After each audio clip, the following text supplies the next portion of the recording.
Okay, so imagine, like, you're at the doctor and they tell you, you've got 8 months left to live. Oh, wow. Yeah, heavy stuff, right. Yeah. But then they're like, oh, but it's just the medium life expectancy. Some people go sooner, but some, they live a lot longer. Would that change how you think about those 8 months? I think it probably would. Hmm. It really highlights how, we tend to focus on these averages. Yeah. But the average doesn't always tell the whole story, does it? No, it doesn't. Yeah. And that's kind of the kind of thinking that Nassim Taleb is challenging in Fooled by Randomness.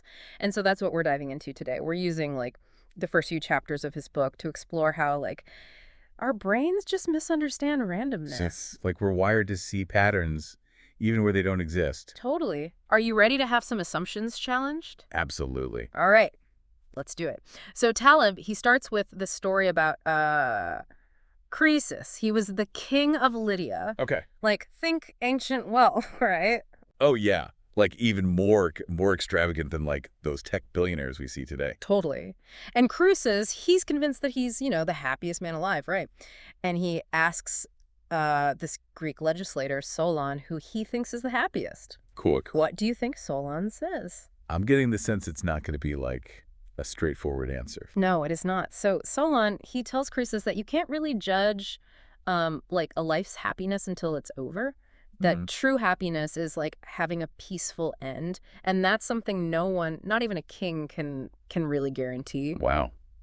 That's deep. So it's like that saying, don't count your chickens before they hatch, but applied to happiness. Totally. And history proves Solon right. Right. So Croesus, he ends up losing his kingdom and all his riches. Oh, wow. Yeah. Which makes me think of all these like modern day celebrities, right? Yeah. Who seem to like have it all, fame, fortune, the whole 9 yards. And then, suddenly it all comes crashing down. It's a good reminder that, outward success isn't the same as lasting happiness. Right. Like those two things aren't always connected. Not at all. And it makes you think about, like, how often are we getting it wrong? Misinterpreting the present, like seeing success as like a guarantee of the future. Yeah. That's a really good point. And it makes me think about the problem of induction. Yes. Have you heard of this? I have. It's a little bit of a head scratcher, but I think we can explain it. Okay, good. So the problem of induction, like philosophically speaking, is that you can't really logically prove that the future will be like the past. Right. Even if you have like tons of evidence. So just because like the sun has risen every day so far, that doesn't mean it's guaranteed to rise tomorrow. Exactly. It's like, Taleb uses this black swan analogy. Right. So for centuries, people in Europe, they only knew about, white swans. Right. And then boom, black swans are discovered in Australia. Yeah. So just because you haven't seen something, it doesn't mean that it doesn't exist. It's a great point. So how does this like apply to investing? So think about someone like they put all their money into like some hot stock. Okay, yeah. Because it's done well, for the past 5 years. Yeah. The problem of induction is that like past performance, it's not like a foolproof predictor of future returns. Right. Especially in markets that are, kind of prone to like unpredictable events. Yeah. So you could be betting on like a white swan market. Yeah. And like a black swan event is just around the corner. Exactly. And, that's where Taleb's his fictional trader comes in, Nero Tulip. So Nero's like a math whiz, Okay. And he leaves academia to go to Wall Street and starts, making a killing. So it sounds like he like cracked the code. Well, not so fast. Yeah. Taleb sets it up so that Nero's like initial success, it's largely due to just being in the right place at the right time. The market is booming and his strategies, they're sound, but they're amplified by like those favorable conditions. Right. It's like someone who starts like a business right before a huge surge in demand for their product, Yeah. Their talent matters, but so does luck. Right. So even with skill, there's like a huge element of luck involved. Absolutely. And just like Croesus, eventually Nero faces a downturn. Yeah. Like unexpected market events wipe out a big chunk of his wealth. Wow. And it just highlights like how dangerous it is to attribute success solely to skill, especially in fields that are heavily influenced by randomness. Yeah, that's a good point. It's a cautionary tale. So how do we avoid like falling into that trap, Thinking we have more control than we actually do? It comes down to understanding, the limitations of our thinking. Remember we talked about that doctor's visit, Yeah. and that 8-month prognosis? Yeah. Well, Taleb argues that we often fixate on these averages, like median life expectancies, but we don't really grasp, like, the full range of possibilities. So it's not just about, like, knowing the average. It's about understanding, like, the potential variations around it. Yes, precisely. That's what he means when he says the median is not the message. It's like looking at, the average return of the stock market over the last, 20 years. Yeah. But not really understanding the wild swings and the crashes that happened, during that period. Right. So the average might look appealing. Yeah. But it doesn't tell the whole story. Right. So even though the median, like, it might seem like, this solid measure, it's not. You have to look beyond it. Yeah, right. And this isn't just about, markets or life expectancy. It applies to anything where randomness is a factor. Right. We need to be aware of the potential outliers, the black swan events, the things that can skew that average and totally change the outcome. Okay, so we've talked about, like, the illusion of control, the limitations of averages, but I feel like there's more. What else can lead us astray when it comes to randomness? Well, we humans, we have this tendency to look for patterns. Okay. Even when they don't really exist. Right. Like seeing shapes in the clouds. Yeah. Our brains are wired to find order, even in chaos. So we're basically fooling ourselves by seeing these patterns where there aren't any. Yeah, sometimes. Yeah. And this can really backfire when you're dealing with random events. So how does that, like, play out in the real world? Give me an example. Think about those articles you see. They have titles like The Habits of Highly Successful People. Oh, yeah, yeah. I've seen those. Right. They often just, pick out these traits of successful people, but they don't consider all the people who might have those same traits but didn't achieve the same level of success. Right. So we're only seeing the winners, not the losers. Is that what survivorship bias is about? Exactly. We focus on the survivors, the ones who made it. Right. But we're not really seeing the vast graveyard of failures that are, beneath the surface. It's like looking at a successful tech company. Yeah. And assuming their success was inevitable, Yeah. because they had, like, these brilliant ideas and worked hard, but you don't see all the startups that failed along the way. Right. And this bias can distort how we see entire fields. We see these, success stories in finance, in entrepreneurship, even in the arts. Yeah. And we think, well, they did it, so can I. I can do it too, right? Yeah. But we're only seeing a tiny sliver of the reality. It's like the tip of the iceberg. So how do we, like, protect ourselves from this distorted view? Like, is it even possible to see the full picture? That's a great question, and it's something that I think we should dig into deeper. It's like our brains are just drawn to those, like, shiny examples, and then the less glamorous, less successful attempts, they fade away. It's like we forget they even existed. Yeah, exactly. So how does survivorship bias affect our perception of like, a whole industry? Like, you mentioned finance earlier. Yeah, think about those traders we were talking about. Okay. Nero Tulip and his early success. Right. Fueled by that booming market. Yeah. His story, that's what we usually hear. Right. The meteoric rise, the amazing wins. But what about all the traders who didn't make it?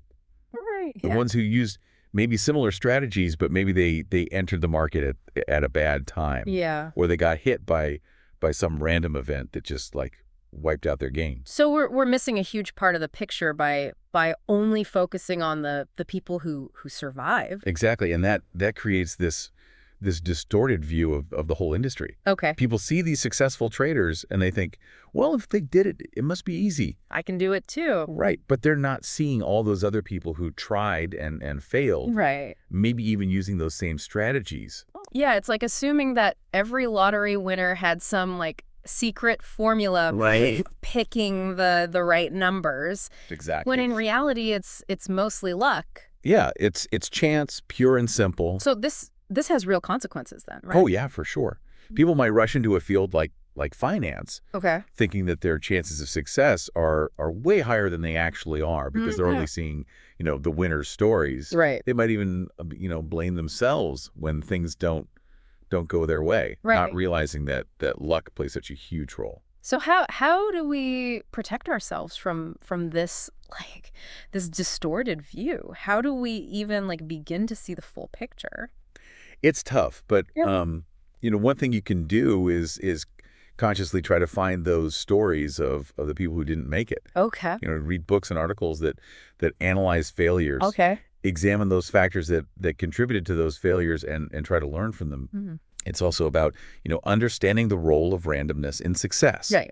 Yes, skill and hard work are important, but so is, being in the right place at the right time, Yeah. making the right call on a coin toss. So it's not just about studying the winners, it's also about understanding the losers Yeah, and the context in which both succeeded or failed. exactly. Okay, so let's connect this to randomness affecting us emotionally. Okay. So Taleb, he has this concept of wax in our ears, Yeah, yeah. which I think is really fascinating. It's a great way to put it. He's talking about how we're emotionally affected by random events in a way that clouds our judgment. Yeah, it's like our emotions are blocking out important information Right. about the true nature of these events. Okay. And I think it's almost like our evolutionary wiring hasn't quite caught up to the complexities of the modern world. We're still reacting as if we're in a hunter-gatherer society, Right. where immediate dangers were like the main concern. Right. So a sudden loss, even if it's due to chance, Yeah. it feels like a threat. Yeah. So it triggers this strong emotional response. And it makes sense, right, from an evolutionary perspective. Yeah. You had to be able to react quickly to danger. Right, to survive. Exactly. But nowadays, it can lead us to make some pretty impulsive decisions, Okay. like selling off your investments Yeah. after the market dips, Right. even though it might just be a random fluctuation. Right. We let fear and anxiety kind of override logic and long-term thinking. So it's like that wax in our ears Yeah. is preventing us from hearing the voice of reason. It's like we're muffling the voice of logic. And it's not just limited to negative events, right? No, not at all. We can be just as fooled by positive randomness. Yeah. Think about someone who wins the lottery. Yeah. Suddenly, they might start, spending lavishly, feeling invincible, Right. ignoring the fact that their win was just a one-time stroke of luck, Yeah. not a sign of some newfound financial genius. So whether it's a win or a loss, we need to be aware of how randomness can really distort our perception. Yeah. And influence our decisions. Absolutely. It's about understanding that randomness is always at play. Right. But how do we develop that awareness? How do we learn to recognize and navigate randomness in a way that doesn't lead us astray? That's the million-dollar question, isn't it? And that's Yeah. what we'll explore next. We'll delve into Taleb's suggestions for how to cultivate a mindset that's robust to randomness. Okay. One that can weather those ups and downs and make sound decisions even in the face of uncertainty. Sounds good to me. Let's dive in. Yeah. So knowing all this, how do we actually navigate a world where luck and chance are such powerful forces? Yeah, it can feel kind of overwhelming. Yeah. Like always waiting for the other shoe to drop. Right, like a recipe for anxiety. Yeah, exactly. Eh. Always looking over your shoulder for the next random event. Exactly. So what do we do? Well, that's where Taleb's concept of robustness to randomness comes in. Okay. It's not about eliminating randomness, because that's impossible. Right. It's more about developing strategies and systems that can handle the inevitable ups and downs. Mm-hmm. Think about building a house in an earthquake zone. Okay. You can't prevent the earthquakes, but you can build a structure that can withstand them. So instead of trying to predict the unpredictable, Right. we should just focus on being prepared for anything, right? Yeah, it's a bit of a mindset shift. Yeah. So how does that play out in investing, for example? So in investing, it could mean diversifying your portfolio, right? Not putting all your eggs in one basket. Right. Yeah. It could also mean avoiding too much leverage, that temptation to borrow heavily to try to get bigger gains. Right. Yeah. Because leverage amplifies losses too. You're right.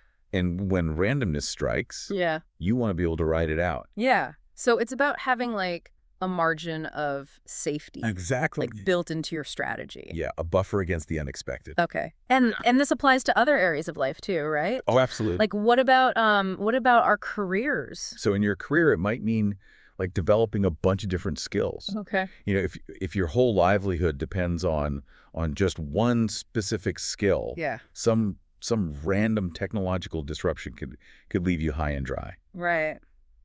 Makes me think about like those people who were like totally reliant on horse-drawn carriages Yeah. before cars came along. Right. They were like the best at what they did. Yeah.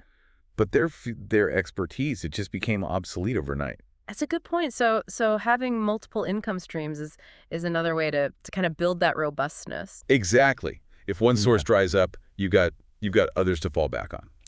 It's like that saying, don't put all your eggs in one basket.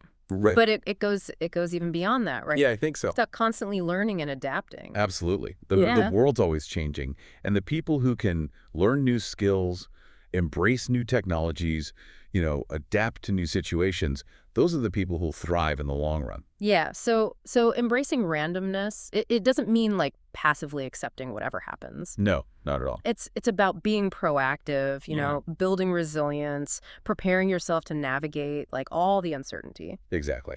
And this brings us to one of Taleb's most interesting points, I think. Okay. He argues that we tend to overestimate like how important intelligence and rationality are.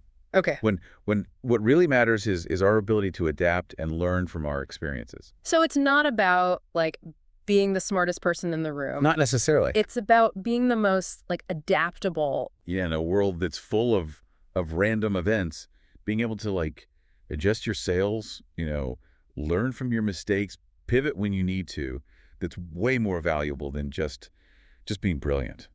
That makes me think of like the scientific method. Like you form hypotheses, you test them, you refine them based on the results. It's a constant loop of learning and adapting. Exactly. And Taleb, he really advocates for applying that same mindset to life in general. Yeah, he calls it empirical skepticism. Like always challenging your beliefs, testing them against the evidence. Okay. Being willing to change your mind when you're presented with new information.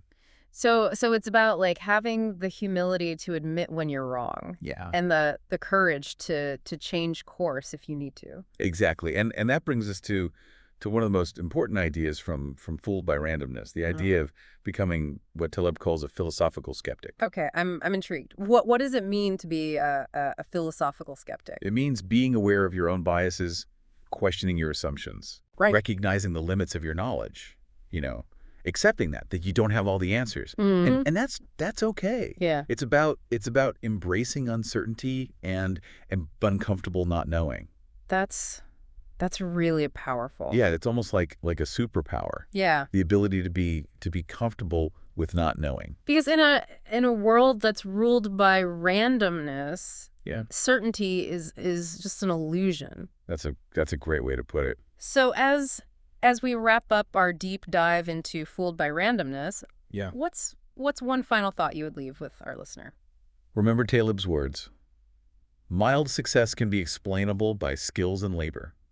Wild success is attributable to variance.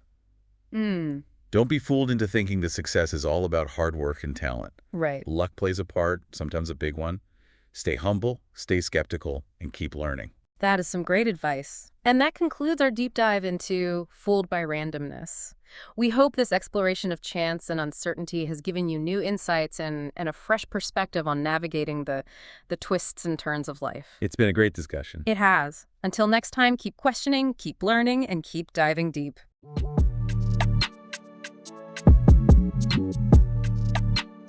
Yeah.